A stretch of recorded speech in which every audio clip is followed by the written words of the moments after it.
Hello everybody and welcome back to KXP. Today we're going to be picking off right where POV left off because we are doing generally the same mission. So we're going to take the upgraded submarine and go bring back the kerbals that we left down there in the last episode of KXP. When we launched our sea lab, we had it filled with kerbals so that way we could do some science of our own, but I decided we're going to want them back for some future endeavors. So we're going to get our submarine, the Argo 3, now, as it has been slightly changed. This one includes a drill, canister for oil, and a convertitron in order to gather more fuel for when we run out. We can harvest it ourselves from the bottom of the ocean floor. At least that's the goal. So I'm adding the ballast to sink below the surface.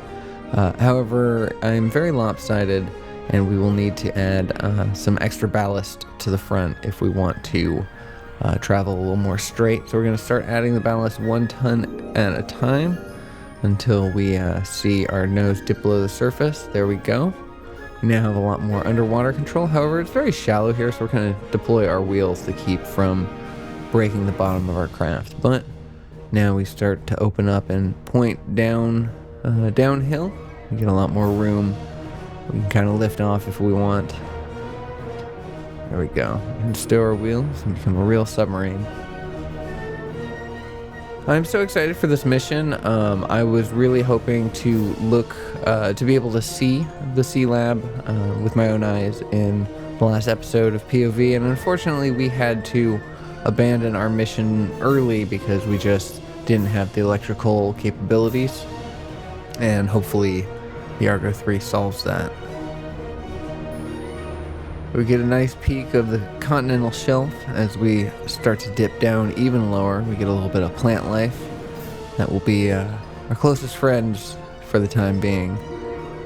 I decided to whip my craft around a little bit, see how it moves underwater. Unfortunately, not as maneuverable as I would have liked, but still, we can move on all axes pretty easily. Alright, so we gotta make sure that we don't crash into the bottom of the ocean floor. And as we see our electrical charge, like that. So we did crash down without any gear, so I paused to look at the flight results. And the only thing that broke was our booster cam right there in the front, so we'll be able to keep going. There's no point in turning back now. Especially since this is not POV, we don't need to rely on our cameras in order to navigate. So that's good, but it just reminds us that we do need to be cautious and remember our landing gears are, there for our benefit. So we are running out of electricity, so it'll just be easier for me to kind of drive over the land and have our propeller push us forward and have the hill kind of guide us downwards.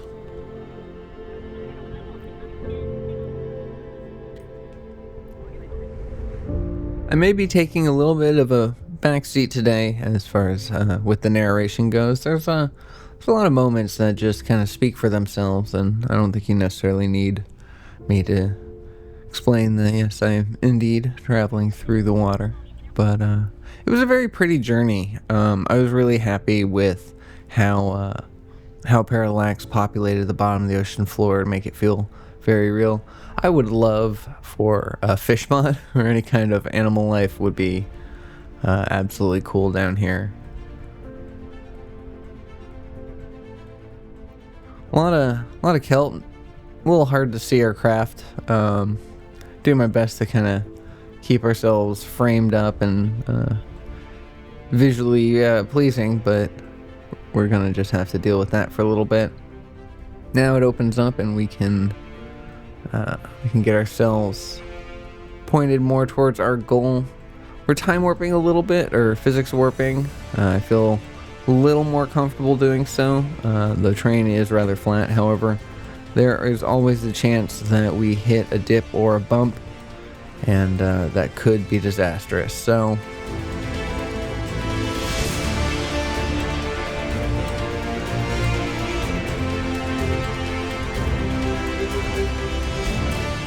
we throw on our brakes because it seems to flatten out a little bit, and we actually can now come to a full stop. We're going to time warp our way forward, and that will allow our liquid fuel cells to charge our batteries using the fuel that we have on board. And we're going to have to do that occasionally, because this is an energy sucker that just just consumes. Every time we turn on that engine, it's just dying. Every time we have our lights on, it's just going down quickly. And we still have 34 and some odd kilometers. At this current speed we're going, if we never stop again, it'll still take us 34 minutes to get there. So we got quite the journey ahead of us.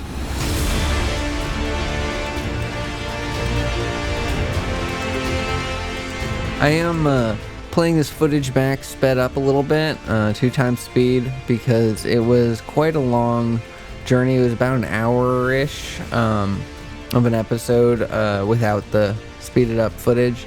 But I didn't want to cut out really anything, because it was an interesting mission. It's something that we've never done before on this channel, not just in this program, but on this channel before. I've never done submarines, and I had a blast learning how to do this and how to make it work. It was frustrating, sure, but once I could get a working submarine and being able to play around underwater was so much fun.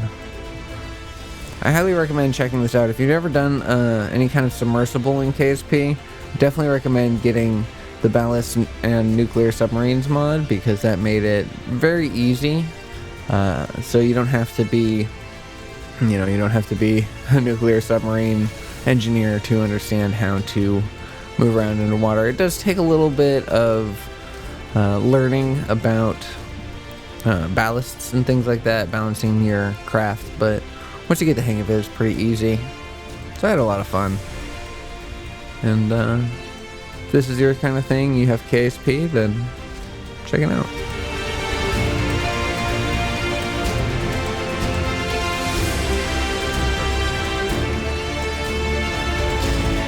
And nearly 600 meters below the surface, we start to lose a lot of our light. I go ahead and turn on Planet Shine to allow myself to at least be able to see our craft. I don't want to be fully in the dark here.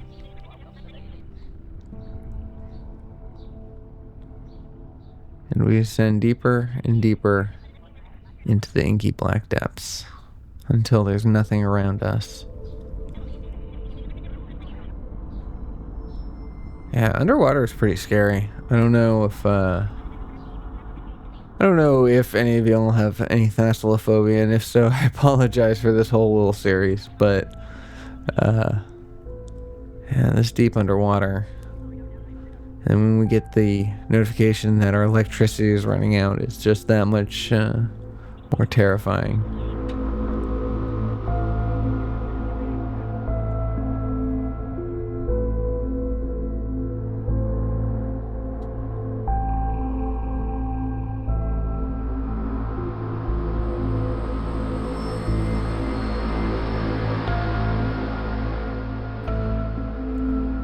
And once again, we time warp our way forward to charge, but we are quickly running out of liquid fuel. We have less than 100 units left, so we're going to have to be a little more careful with our fuel usage.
traveling on the ocean floor is the most efficient way to use our energy. I'm not sure exactly why, but we end up needing less power to push us farther than when we're floating in midwater. So this is one way that I tried to conserve our energy while we could.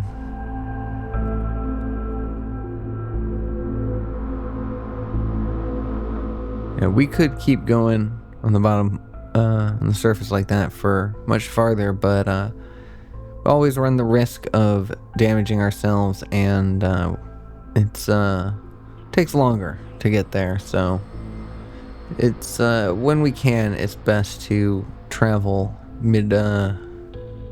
off the ground, off the surface, just for speed's sake, but for electricity's sake and efficiency's sake, the ground is where it's at.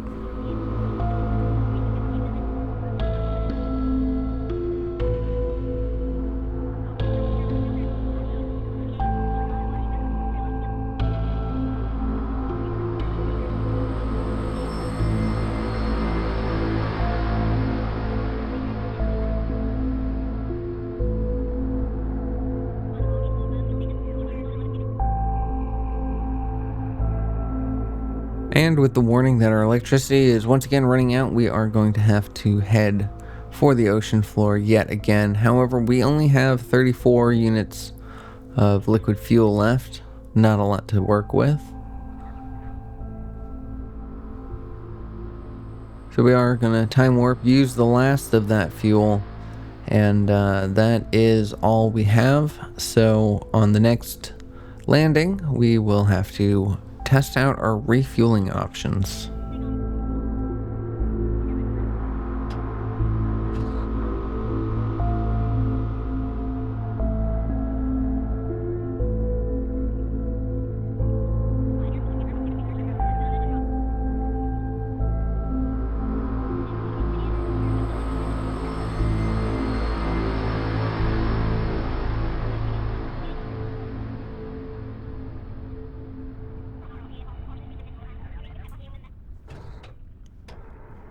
And with that warning, the last of our energy has been used up, and we are going to have to find ourselves at the bottom of the ocean yet again and attempt to drill up some ore.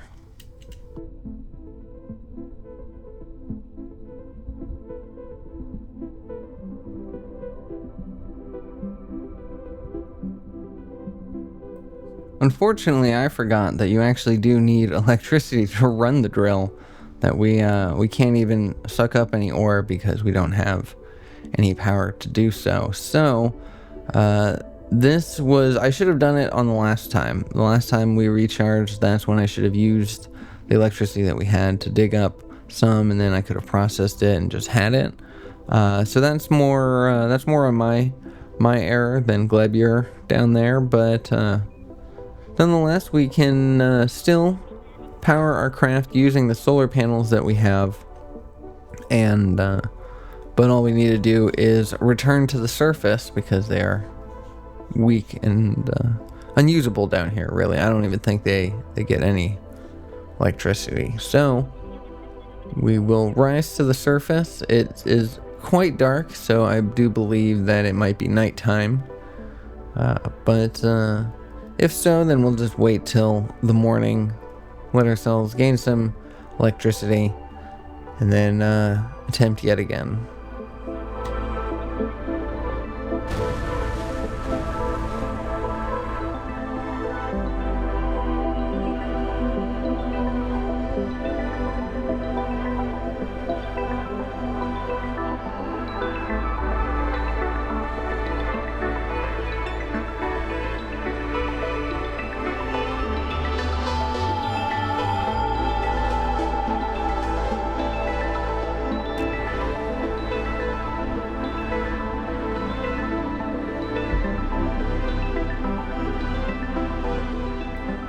After a good night's rest and a full battery charge, we go ahead and activate our ballasts yet again, so that we can dive back below the surface. Do end up adding way too much, so I'm going to have to balance it out a little bit.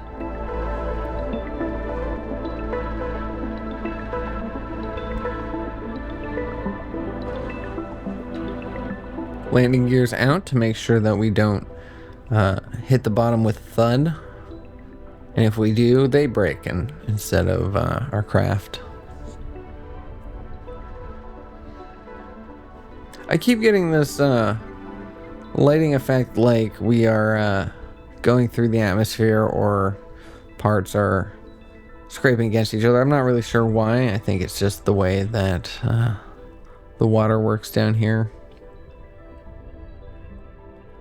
So we're falling straight down. If we look at our altimeter, it seems like we're going very fast, and I'm a little worried, but once we see the kelp, we do get a good sign of how fast we were falling. Unfortunately, there was a lot of flashing on our way down, so I had to cut that out. And so now we're just going to look at our harvester, and it is harvesting exactly 0 ore, so this just doesn't work. I do want to say there is a flashing light warning for the next 35 seconds, so if you're susceptible to them, please look away. I'll let you know when it is done. But now it is time to rise back to the surface, because this craft can't go any further using the drills that it has. The idea that we could refuel down here is no longer viable, so we are going to have to come up with another idea to solve this mission. And anybody who had to look away may return to the screen now.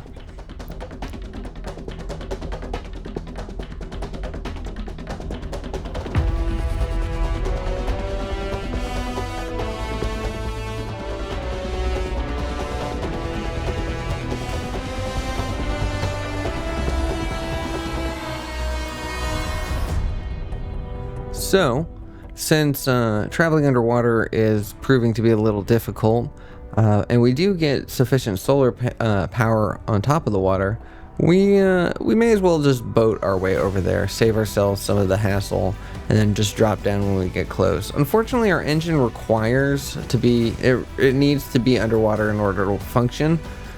So I'm going to get Gleber out, our engineer, to see if she can't move it. Unfortunately, it is way too heavy for her. She would have needed at least one more engineer, possibly more, in order to shift it down. I was hoping that we could just shift it down, get it below the water surface, and then make it act more as a boat. But since that's not a capability, we're just going to get her back into the craft and have her sit. We're going to send out either a replacement boat or another mission and pick her up later. So let's go ahead and just grab some science, because, you know, why not? And then head back to the KSC. So, for some reason we get this bug that the food and water depleted, even though I definitely put it on the craft. So I don't know what was wrong with that, but nonetheless, we have enough food and water and oxygen to survive for this mission, so we just have to be quick. So now you may be asking yourself, hey, why are you launching a rocket? I thought we were doing submarines. And well, I decided that no matter what design I had, if I wanted to keep it as compact as I did, keep it in the same style and same family as the submarines, that we just wouldn't have the electricity. No matter what I did several test flights, I did several adjustments, and we just don't have the electricity or the way to power it just yet. So I decided we'll just send ourselves a rocket and just start off the submarine a whole lot closer, so it doesn't have to use up all of its fuel simply getting there. It can just use its fuel trying to find the thing. So we use our trajectories mod to try to get ourselves lined up and just get closer. Unfortunately, it was kind of an unwieldy rocket, so didn't have a lot of control, so we just had to do what was best. But when we separated, we got ourselves a whole lot closer. So now, we just have to get down safely. Herden Kerman, a new engineer, another engineer, or maybe a scientist actually. Either way, he is definitely not a pilot, not trained for this kind of mission, but here he goes anyways.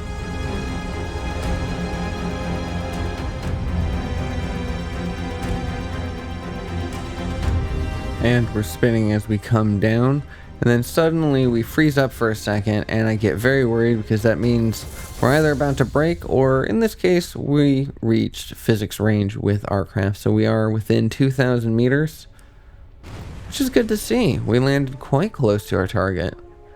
Be able to save ourselves a lot of headache with our electricity. So we find our target deep sea lab is actually only 780 meters away. So let's go ahead and get our ballast filled, get ourselves under the water, and try to find it. I say try to find it because our marker points to the surface directly above where the sea lab is, but unfortunately we're not going to be able to navigate our way directly there, so we're going to have to look around. I could have selected it in the map mode, selected it as target, and then I would have known exactly where it was through the depths, but either we'll say that I'm going to go for realism and say that we were going to try to do that intentionally, and not the fact that I didn't think about that. We're just going to go with that. But unfortunately, I don't need to do any of that because where we dropped down was exactly where we needed to be. And the flashing lights were the welcome that I hoped they would be. So, Herden Kerman has successfully reached the deep sea lab and is ready to retrieve his coworkers. So he's just going to go ahead and pause here, turn the lights on so they can see what they're doing. And we're going to switch over to the lab, and we're going to get all four kerbals out into the water and ready to go home.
So with the arrival of Gregden and Ellery, we are all ready to go and bring these kerbals back up to the surface. They just have to figure out how they can board.